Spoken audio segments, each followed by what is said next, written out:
This is unbelief. Unbelief. After the Shining One had left them, the pilgrims then, of course, set off for 2 or 3 days without meeting neither enemies or friends, nor friends. But then they got in a wide plain between the Delectable Mountains and a beautiful country called the Land of Delight, because it was on their map. And it had low hills.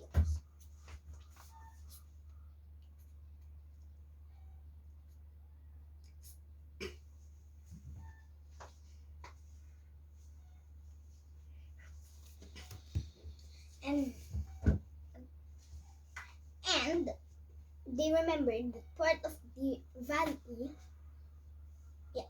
plain, had the enchanted world. It might sound nice, like it's fantasy or anything, but they were warned not to fall asleep there by the shepherds. Not to like that. Not to fall asleep there. Just like also Hopeful reminded Christian, but Christian said, I remember that, but it's a good thing that you also remembered it, so we'll be safe, both of us. And they didn't want to end up like that other pilgrim they saw the other day. Little Faith. Yeah. Now they kind of thought they were alone, but no, they weren't. Well, they didn't really think that. Anyways, let's go back to the real story. Anyways, Hopeful said, let's hope we won't meet any more men. I don't think we're gonna listen to any more flatterers, said little Christian. Then Hopeful said, but there was a man in front of them, and his head was towards them, not looking at the celestial city. Hopeful said,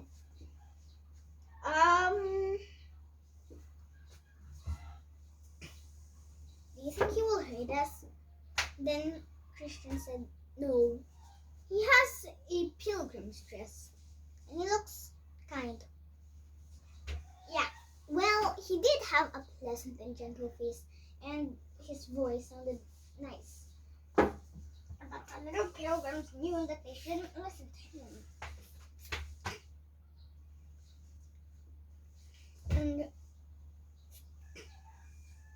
And then little Christian said, hello, mister. We are going to the celestial city. The man laughed, and his name was Unbelief. And he said, ah ha ha ha. Ah ha ha ha. You poor little fellows. You're trying to go to the celestial city, but you don't know the truth.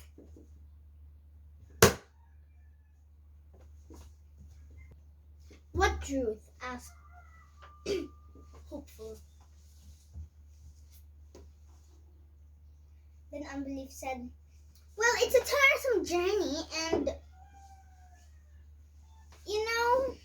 he pretended to look sad.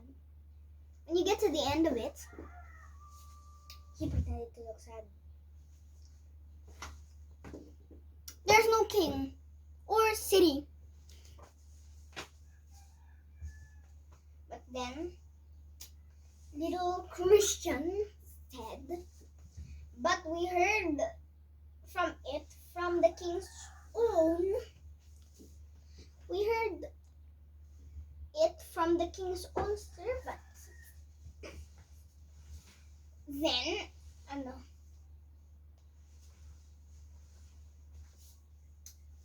the Unbelief said, look, said Unbelief, putting his shoulder on Christian's putting his hand on Christian's shoulder and then trying to turn him back like that.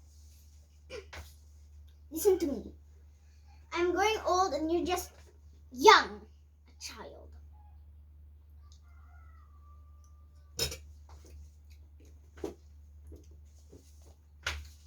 I heard the same story before and I wanted to go to the king. And I went to find him. Then little Christian said, yeah, and you'll find him in the city eventually.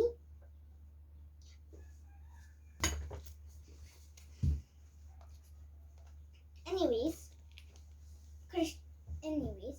the disbelief said, unbelief, I mean not disbelief, sorry. I think that's the same thing, the meaning. Yeah, I think so. Okay, so unbelief said, well, no, I didn't find him. You know, I've been trying to find the celestial city for 20 years, but I never found it. And then, little Christian asked hopeful, so sorrowfully, do you think he's telling the truth? Hopeful said, no, I don't think a pilgrim would try to take us. Wait, no. Hopeful said, no, I think he's trying to trick us to go back. I think he's trying to trick us to not go to the king. Then Christian said, you're right.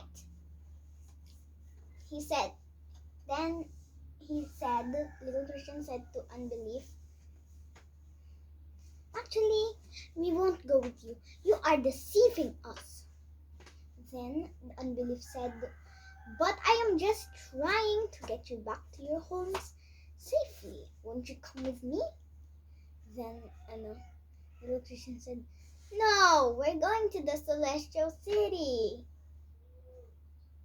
You know, we even saw when we were on the Delectable Mountains, the celestial city.